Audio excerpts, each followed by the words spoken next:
சுத்தமான நெய்யில் அரை கப் அளவுக்கு சாப்பாட்டு அரிசி, 1/4 கப் அளவுக்கு வேர்க்கடலையை சேர்த்து நல்லா வறுத்து இந்த மாதிரி செஞ்சு பாருங்க. இனி அடுத்த மாசத்துல இருந்து நிறைய விசேஷங்கள் வருது. என்னடா ஸ்வீட் செய்யறதுன்னு யோசிச்சுட்டு இருக்கீங்களா?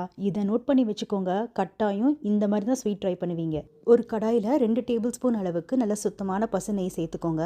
அது கூடவே நீங்கள் சாப்பாட்டுக்கு யூஸ் பண்ணுற புழுங்கலரிசி, பச்சரிசி எதுனாலும் அரை கப் அளவுக்கு சேர்த்துக்கோங்க. இப்போ அது கூடவே 1/4 கப் அளவுக்கு வேர்க்கடலை சேர்த்துக்கோங்க. வேர்க்கடலையை தோலோடு சேர்த்தாலும் சரி, இல்லை தோல் எடுத்துகிட்டு சேர்த்தாலும் சரி, எதுனாலும் ஓகே தான். நல்லா வறுத்து விடுங்க. அரிசியும் நல்லா பொரிஞ்சு வரணும், வேர்க்கடலையும் நல்லா வெந்து வரணும். அந்த ஸ்டேஜ் வந்ததுக்கப்புறமா இறக்கி நல்லா ஆற வச்சுருங்க.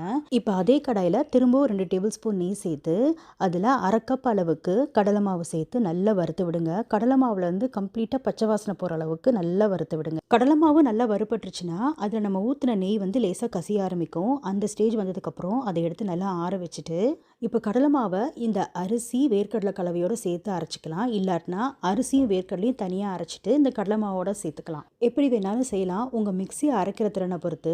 வேர்க்கடலையும் அரிசியும் நல்ல பவுடராக அரைப்பட்டதுக்கப்புறமா அதை கடலை மாவோட சேர்த்து நீங்கள் அதுக்கப்புறம் மிக்ஸ் பண்ணிக்கலாம். இப்போ நல்லா அரைச்சி எடுத்துக்கோங்க. இப்போ அதே கடாயில் நெய் எதுவும் ஊற்ற வேண்டாம். நம்ம அரைச்ச அந்த கலவை நல்லா பீனட் பட்டர் மாதிரி இருக்கும் பார்க்குறதுக்கு. ஆக்சுவலாக இதை அரைக்கும் போது நோட் பண்ண வேண்டிய இன்னொரு விஷயம், அரிசி அந்த அளவுக்கு அரைப்படாது, லேசாக ரவை மாதிரி இருக்கும். அதுதான் இந்த ரெசிபிக்கு டேஸ்ட்டே. அந்த பதம் வர வரைக்கும் அரைச்சி எடுத்துக்கோங்க. அடுப்பை நல்லா மிதமாக வச்சுட்டு லேசாக கலந்து விடுங்க. நான் இங்கே நல்ல வெல்லத்தை துருவி வச்சுருக்கேன். இந்த துருவின வெல்லத்தை சேர்த்து அது கூடவே ஒரு 1/2 டீஸ்பூன் அளவுக்கு ஏலக்காய் பொடியும் சேர்த்துக்கோங்க. சேர்த்து எல்லாத்தையும் நல்லா ஒரு சேர கலந்து விடுங்க. இந்த இடத்துல நீங்கள் வெல்லத்துக்கு பதிலாக வெள்ளை சர்க்கரையும் பயன்படுத்தலாம், இல்லாட்டினா நாட்டு சர்க்கரையும் பயன்படுத்தலாம். நான் இன்னைக்கு வெல்லம் ஒரு 3/4 கப் அளவுக்கு சேர்த்துக்கிறேன். ஸோ உங்கள் இனிப்புக்கு ஏற்ற மாதிரி எது வேணால் சேர்த்துக்கலாம். சேர்த்து நல்லா மிக்ஸ் பண்ணி விடுங்க.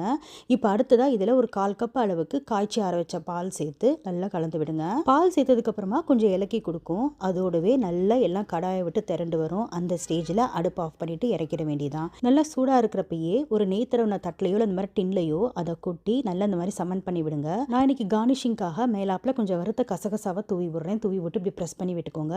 உங்களுக்கு வேணால் உங்களுக்கு பிடிச்ச மாதிரி நட்ஸ் கூட யூஸ் பண்ணலாம். இப்போ நல்லா செட் ஆனதுக்கப்புறமா கட் பண்ணி சர்வ் பண்ண வேண்டியதான். அடித்து சொல்கிறேங்க, அரிசி வேர்க்கடலை கடலை மாவை பயன்படுத்தி இதுக்கு முன்னாடி நீங்கள் ஸ்வீட் சாப்பிட்ருக்க மாட்டீங்க. கட்டாயம் ட்ரை பண்ணி பாருங்கள். கடுகு மிட்டாய் சாப்பிட்ற மாதிரியே இருக்கும். ரொம்ப ரொம்ப வித்தியாசமாக செம்ம டேஸ்ட்டாக இருக்கும். உங்கள் வீட்டு குட்டீஸ்லேருந்து பெரியவங்க வர செம்ம டிஃப்ரெண்ட்டாக இருக்குன்னு ரொம்ப விரும்பி சாப்பிடுவாங்க. நிச்சயம் ட்ரை பண்ணி பாருங்கள்.